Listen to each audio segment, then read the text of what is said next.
සුබදෑසනක් අද මෙම මාධ්‍ය සාකච්ඡාවේ අරමුණ වන්නේ ලංකා සතස ආයතනයේ 2024 පළවෙනි කාර්තුවත් 2025 පළවෙනි කාර්තුවත් යන කාර්තු දෙකේ විශ්ලේෂණයක් ඉදිරිපත් කිරීමට අප ලංකා සතස ආයතනයේ අරමුණු හතරකින් අපි ඉදිරියට යනවා. පළවෙනි අරමුණ තමයි අප පාරිභෝගිකයන්ට අඩු වියදමට හරි තත්වයෙන් හරි ක්වලිටියට හරි අවස්ථාවට භාණ්ඩ ලබා දීම පළවෙනි අරමුණක් හැටියට අපි භාවිතා කරනවා ලෝ කොස්ට් ස්ට්‍රැටජි එකකට. දෙවෙනි එක තමයි අපේ ගොවි ජනතාවකගේ භාණ්ඩ සතස ජාලයට අපි සම්බන්ධ කිරීම.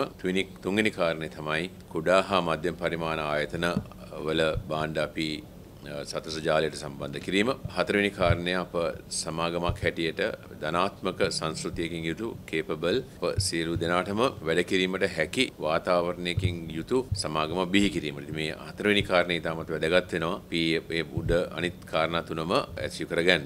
විශ්ලේෂණයක් කරොත් එහෙම අපි පළවෙනි අරමුණ අනුව ඉතා සතුටුයි කියන්න ගිය කාර්තුවට වඩා මේ කාර්තුවේ ඕවරෝල් එහෙම නැත්නම් අපි මූලිකව ගත්තොත් හැම භාණ්ඩයකම වගේ මූලිකවම සමස්තයක් හැටියට භාණ්ඩවල මිල සතසේ 23%ක ප්‍රමාණයකින් අඩු කරලා තිනවා ගිය කාර්තු වලට වඩා. ඒක ලොකු ප්‍රමාණයක් 23%ක් කියන්නේ තැන ලොකු බෙනිෆිට් එකක් අපිට මේ පාරිභෝගිකයන්ට ලබා දෙන්න පුළුවන්කම ලැබිලා තියෙනවා. ඒ අනුව අපේ පාරිභෝගිකයන්ගේ පැමිණීම වැඩි වෙලා තියෙනවා. වොලියුම් එක 5%කින් අපි වර්ධනය කරලා තියෙනවා මේ පළවෙනි කාර්තුව ඇතුළත. ඒ වගේම වැලියු එකත් 6%ක වගේ ප්‍රමාණයකින් අපිට පුළුවන්කමක් ලැබිලා තියෙනවා වැඩි කරන්න. මේ ක්‍රමයට හැකියාව ලැබිලා තියෙන්නේ අපේ ඕවරෝල් වේස්ටේජ් එකේම නැත්නම් අපේ ඕවරෝල් නාස්ති අපි 28කින් අඩු කරලා තියෙනවා ගිය කාර්තුවට වඩා. ඊට අමතරව අපේ ඇඩ්මින් එක්ස්පෙන්සස් පරිපාලන වියදම් අපි 20කින් අඩු කරගෙන තියෙනවා. තවත් ඉදිරියට කතා කරොත් ට්‍රාන්ස්පෝර්ට් කාස්ට් එක අපේ ඩිලිවරි කාස්ට් එක ට්‍රාන්ස්පෝර්ට් කාස්ට් එක 7කින් අපි අඩු කරගන්න පුළුවන්කම ලැබිලා තියෙනවා. මේ අනුව තමයි අපිට මේ පාරිභෝගිකයන්ට මේ වාසිය ලබා දීමට හැකියාව තිබෙන්නේ. රජයක් හැටියටත් අපි සතස ලාභ ලැබීමට නෙමෙයි බලාපොරොත්තු වෙන්නේ. අපි සතස හැටියට බලාපොරොත්තු වෙන්නේ ලීකේජ් එකේම නැත්නම් පාඩුව නවතගෙන අපි ඉස්සරහට යන්න. ඔබ දන්නවා අපි සෑහෙන පාඩුවක් අපේ මේ සමාගමට 2024 වෙනකොට ඇති වෙලා තිබ්බා. ඒ වගේම කෑෂ් වල එහෙම නැත්නම් මූල්‍යමය වශයෙන් අපිට ලොකු තර්ජන තිබ්බා. ඉතින් ඒ තර්ජනත් එක්ක තමයි මේ සමාගම මේ ඉස්සරහට යන්නේ. ඉතින් මාත් කියන්න සතුටුයි මේ කාරණා තුන මත අරමුණු තුන මත අපි ඉදිරියට යනවා. ඉතින් තවත් අපිට සුවිශේෂ දෙයක් තමයි සතසේ මෙතෙක් කල වැඩිම වාර්තා වුණු දවසේ සේල් එක. එහෙම නැත්නම් මිලියන 870ක් අපිට මේ අවුරුදු කාලයේ කරන්න පුළුවන්කම ලැබුණා එක දවසකට. ඒක ලොකු ජයග්‍රහණයක් අපි ගත්තොත් මිලියන 870 කියන්නේ ලොකු ප්‍රමාණයක් එක දවසකට. ඉතින් මේ සියල්ලම කරන්න අපිට පුළුවන්කම ලැබිලා තියෙන අපේ පාරිභෝගික ජනතාව අපිට සමග සිටින පාරිභෝගික ජනතාවගේ සහයෝගයත් ඒ වගේම අපේ අභ්‍යන්තරව අපිත් එක්ක වැඩ කරන අපේ පවුලේ සියලු දෙනාම සතස සියලු දෙනාගේම ඒ නායකත්වයටත් ඒ සියලු දෙනාම හැමෝම නායකත්වය දරන හැමෝටමත් වැඩ කරන හැමෝම අපේ සම්බන්ධලා වැඩ කරන ෂොප් වල අවුට්ලට්ස් වල වැඩ කරන ඔෆිස් එකේ වැඩ කරන හෙඩ් ඔෆිස් එකේ වැඩ කරන පරිපාලන වශයෙන් ඉන්න හැමෝම ගේ තියෙන කැපවීමත් උනන්දුවත් නිසා අපිට පුළුවන්කමක් ලැබිලා තියෙනවා මේ අංක අපිට ළඟා කරගන්න. ඉතින් මම ඉදිරියට කතා කරොත් අපේ මූලිකවම අපි සතස හැටියට අපිට කෑෂ් ෆ්ලෝ එකේම නැත්නම් මූල්‍යමය වශයෙන් අපිට රජයත් එක්ක අපි සාකච්ඡා කරගෙන යනවා. තවත් බැංකු කීපයක් එක්ක අපි සාකච්ඡා කරගෙන යනවා. අපිට මූල්‍යමය වශයෙන් අපිට ස්ථාවරත්වයක් ඇති කරගන්න අපිට අවශ්‍ය මූල්‍යමය පෑ ගන්න. හේතුව අපිට ස්ට්‍රැටජි එකක් හැටියට ක්‍රියාදාමයක් හැටියට අපි ඉස්සෙල්ලාම හැදුවේ අපේ සැපුම් දාමේ අපි උත්සාහ කරා පුරිම තව ගොඩක් දේවල් තියෙනවා කරන්න. ඔය හවුසස් එහෙම ගොඩක් හදන්න තියෙනවා. ඉතින් ඒ තුල තමයි අපි මේ ඉස්සරහට යන්නේ. ඉතින් මේ පළවෙනි අරමුණක් හැටියට මූල්‍යමය වශයෙන් අපිට ස්ථාවරත්වයක් ඇති කරගන්න ඕනේ. අනිත් කාරණා තමයි අපේ හැකියාව. අපේ පාරිභෝගිකයන්ට අපේ දින සේවක මහත්තුන්ගේ තියෙන කමිට්මන්ට් එක. එහෙම නැත්නම් අපි පාරිභෝගිකයන් හැටියට අපිට ඒ පාරිභෝගික ගුණාංග සලකලා කොහොමද අපි කේපබිලිටි එක වැඩි කරගන්නේ අවුට්ලට් ලෙවල් එකේ කියන එක. හරි දක්ෂතාවයකින් යුතු කැපවීමකින් තුරු සන්තෝෂයෙන් වැඩ කරන අපි සේවක පිරිසක් අපි බිහි කරගන්න බලාපොරොත්තු වෙනවා මේ ඉදිරි කාලය තුළතර. ඊටමතරව කේපබිලිටි එකත් අපි ඩෙවලොප් කරන්න ට්‍රේනින් ප්‍රෝග්‍රෑම්ස් අපි ලොන්ච් කරන්න බලාපොරොත්තු වෙනවා. තුන්වෙනි කාරණේ හැටියට මේ අවුට්ලට් රිෆර්බිෂ් කරන්න ඕනේ. ගොඩක් අවුට්ලට්ස් අපි රිෆර්බිෂ් කරන්න වියදම් කරලා තිබ්බේ නැහැ. ඒ අනුව ඒවා ගොඩක් නාස්ති වෙලා තියෙනවා. ඒ අපි අරමුණක් හැටියට අපි මේ ඊළඟ කාර්තු දෙකේ බලාපොරොත්තු වෙනවා අවුට්ලට් රිෆර්බිෂ් කරන්න.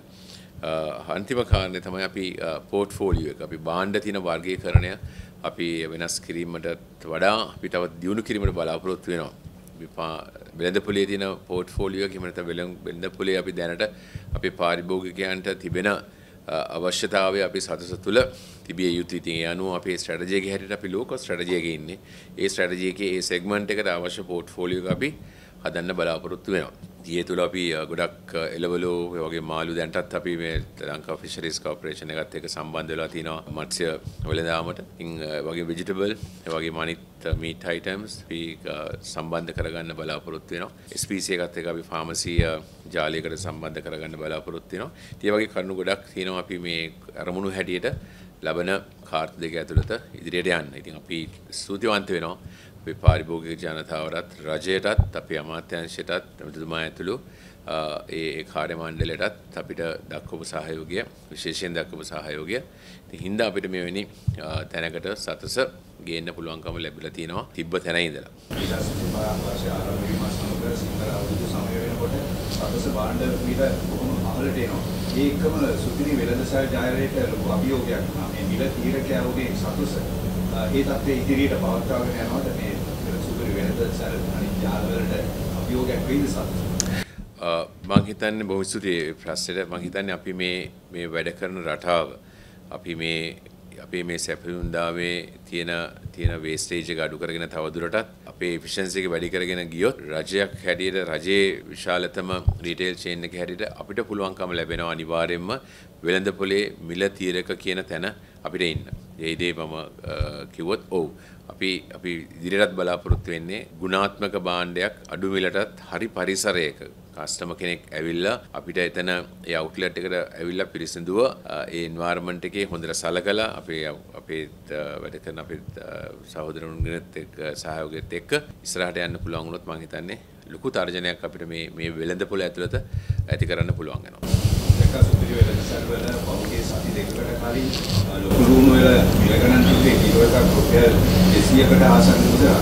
නමුත් සතස අඩු කිරීම සමගම අපි දැක්කා ඊයේ වෙනකොට මුම්බයි රුණු වල මිල 130 වගේ ආසන්න මිලකට ඇවිල්ලා තියෙනවා. මේ සතස කරපු වැඩපිළිවෙල තමයි මම හිතන්නේ මේක සිද්ධ වෙන්නේ. ඔව් මම හිතන්නේ බොම්බයි ලුණු වලට විතරක් නෙමෙයි අපි ගත්තොත් බොම්බයි ලුණු රුපියල් 130ට වගේ අපිට දෙන්න පුළුවන්කම ලැබුණා. ඒක අපිට මුං ඇටත් අපිට ගොඩක් අපි වෙළඳ පොලෙන් එහෙම නැත්නම් අපේ අර්ථාපල මිලත් අඩු කරලා තිබ්බා. මුං ඇට වලත් අපි අඩු කරගෙන යනවා ඉස්සරහට තවත්.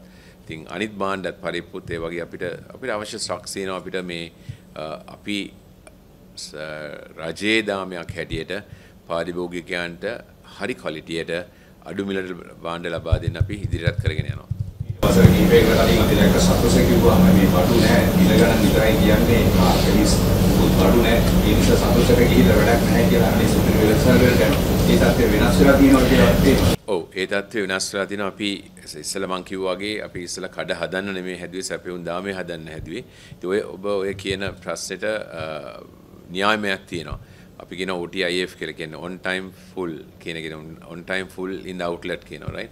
ඒ අනුව ගත්තොත් අපි 85ක් වගේ 85ත් 90ත් වගේ ප්‍රමාණයක අපි මේන්ටේන් කරනවා outlet වල තියෙන භාණ්ඩවල.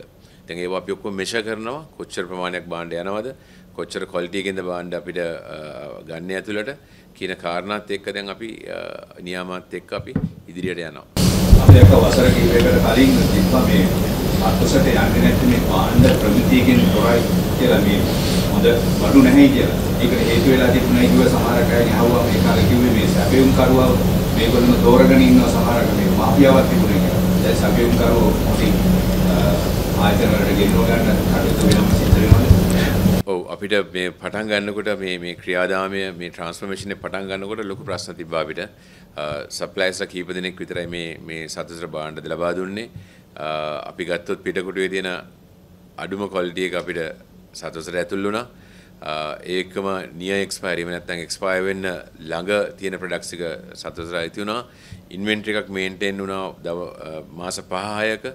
ඉතින් සාමාන්‍ය අපි ගත්තොත් අපි මේ වගේ දාමයක ඉන්වෙන්ටරි එකක් තියෙන්න ඕනේ සුමානයි 2යි 3යි වැඩි වුණොත් ඒ වගේ එකකට අපි මිලියන බිලියන 2.5ක 3ක වගේ ඉන්වෙන්ටරි එකක් ඇතුලේ ගියා. ඒ අනුව එක්ස්පයර් වුණා ප්‍රොඩක්ට්ස් ගොඩක් ඒවා. ඒක අපි නවත්තලා ඒවා නියාමනය කළා. අපි භාණ්ඩ ඇතුළට ගන්නකොට දැන් අපි 100ක් අපි චෙක් කරනවා. තව දුරටත් අපි දැන් ඒවා කන්වේයර්ස් දාලා 100ක් අපි තවත් චෙක් කරන්න අපි දැන් කටයුතු කරගෙන යනවා. ඒවලට හෙන්න කතා කරලා තියෙනවා අලුත් ටෙක්නොලොජි අනුව කොහොමද අපි මේ ක්වොලිටි බලන්නේ කියලා. මම හිතන්නේ මාෆියා එකක් තිබ්බ එක බොහෝ දුරට කැඩලා තියෙනවා. හැබැයි මම මේක තාම සිරසියක් නැහැ කියන්නේ. තවත් තියෙනවා. තවත් අපිට මේ ඉම්ප්‍රූව් කරගෙන ඉස්සරහට යන්න පුළුවන්. ඉතින් ඔබ කියන වාගේ කාරණේ තමයි මිල අඩු වුණාට අපි ක්වොලිටි එක අඩු කරලා නැහැ. ක්වොලිටි එක අපි පුළුවන් තරම් වැඩි කරන්න තමයි උත්සාහ කරලා තියෙන්නේ. ඒ අනුව අපි ඉස්සරහට යනවා. ක්වොලිටි එක කියන එක අපි කිසිම අවස්ථාවක අඩු කරන්න බලාපොරොත්තු වෙන්නේ නැහැ. අපේ ෂෙල්ෆ් එකට ගන්නකොටත් අපි අනිවාර්යෙන් 70ක 80ක විතර අපිට ෂෙල්ෆ් ටයිම් එකක් තියෙන්න ඕනේ. වෙයාවුස් එකට ගන්නකොටත් අපි ඒ තියෙන අංග අපි අංක බලනවා.